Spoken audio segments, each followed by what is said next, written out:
అందరికీ నమస్కారం. తెలుగుదేశం పార్టీ కార్యకర్తలకి నాయకులకి అతిపెద్ద పండుగ మహానాడు.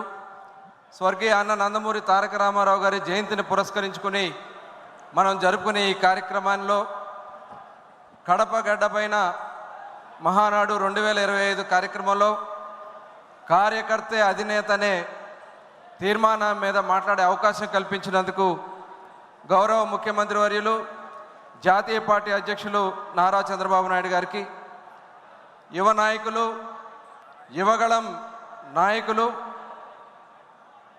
మంత్రివర్యులు నారా లోకేష్ గారికి, అలాగే రాష్ట్ర పార్టీ అధ్యక్షులు పల్లా శ్రీనివాస్ గారికి, వేదికను అలంకరించిన తెలంగాణ ఆంధ్ర రాష్ట్ర నాయకులకి, ఈ కార్యక్రమానికి విచ్చేసిన తెలుగుదేశం పార్టీ కుటుంబ సభ్యులందరికీ కూడా పేరు పేరున హృదయపూర్వక నమస్కారాలు తెలియజేసుకుంటా ఉన్నాను. ఈరోజు ఈ మహానాడుని ఇంత ఆనందంగా అద్భుతంగా మనం చేసుకున్నామంటే 2024 ఎన్నికల్లో మీరు చూపించినటువంటి చొరవ, మీరు చేసినటువంటి త్యాగ ఫలితమే ఈరోజు ఈ మహానాడు మనం ఇంత అద్భుతంగా చేసుకోగలుగుతా ఉన్నాం. తెలుగుదేశం పార్టీకి ఉన్న బలం కార్యకర్తలు, తెలుగుదేశం పార్టీకి తిరుగులేని బలం కార్యకర్తలు.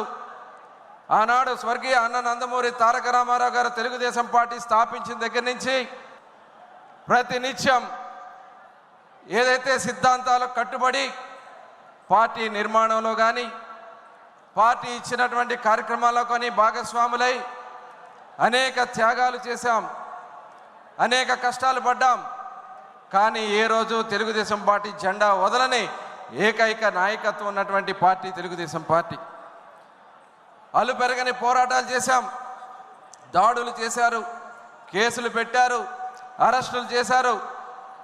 కానీ ఎక్కడా కూడా వెన్ను చూపక, త్యాగాలకి లెక్క చేయక పార్టీ జెండాని దించాలని ఎవరైతే ప్రయత్నం చేశారో పార్టీ జెండాని నిలబెట్టే విధంగా పనిచేసినటువంటి చరిత్ర ఒక్క తెలుగుదేశం పార్టీ కార్యకర్తల్లోనే ఉంది.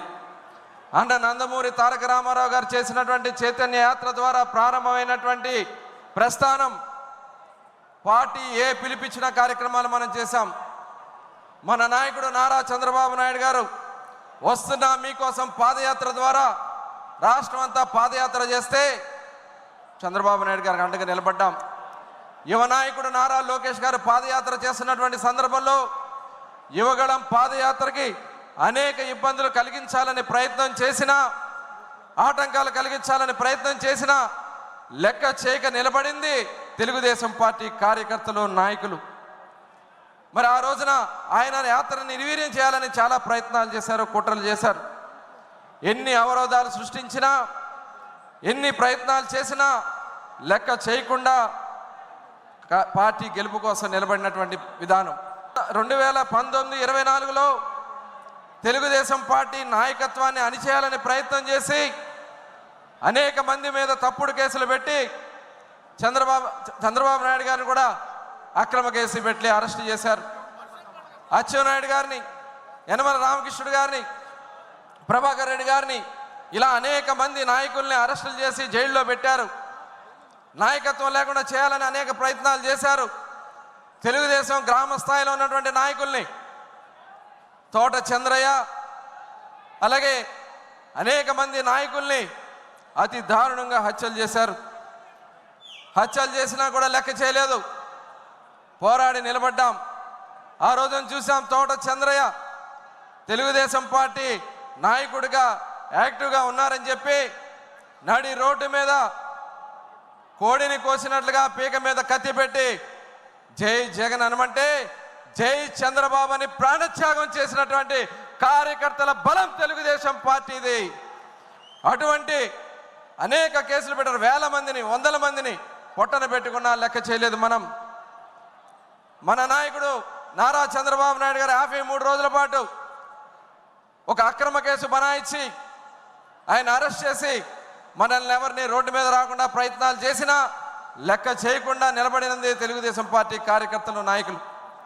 ఒక ఆంధ్ర రాష్ట్రంలోనే కాదు, ప్రపంచంలో ప్రతి ఒక్క తెలుగు బిడ్డ రోడ్డెక్కి నిలబడ్డారంటే అది తెలుగుదేశం పార్టీ కార్యకర్తలకి నాయకులకు ఉన్నటువంటి నిబద్ధత అని చెప్పి ఈ సందర్భంగా మీకు తెలియజేస్తా ఉన్నా. పార్టీ ఏ కార్యక్రమాలు ఇచ్చినా ఏ రోజు కూడా వెనకబడలేదు.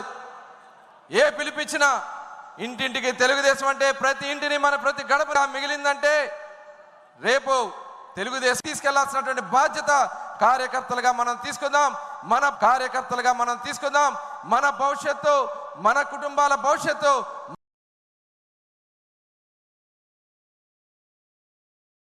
మన నాయకుడు తీసుకుంటారని ఈ సందర్భంగా తెలియజేసుకుంటూ మరి కార్యకర్త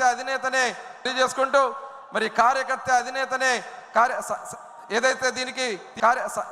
ఏదైతే దీనికి తీర్మానానికి మాట్లాడే అవకాశం కల్పించినందుకు గౌరవ ముఖ్యమంత్రి గారికి ధన్యవాదాలు తెలియజేసుకుంటూ సెలవు తీసుకుంటా ఉన్నాను. జోహార్ అన్న ఎన్టీఆర్. జోహార్ అన్న ఎన్టీఆర్. జోహార్ జోహార్.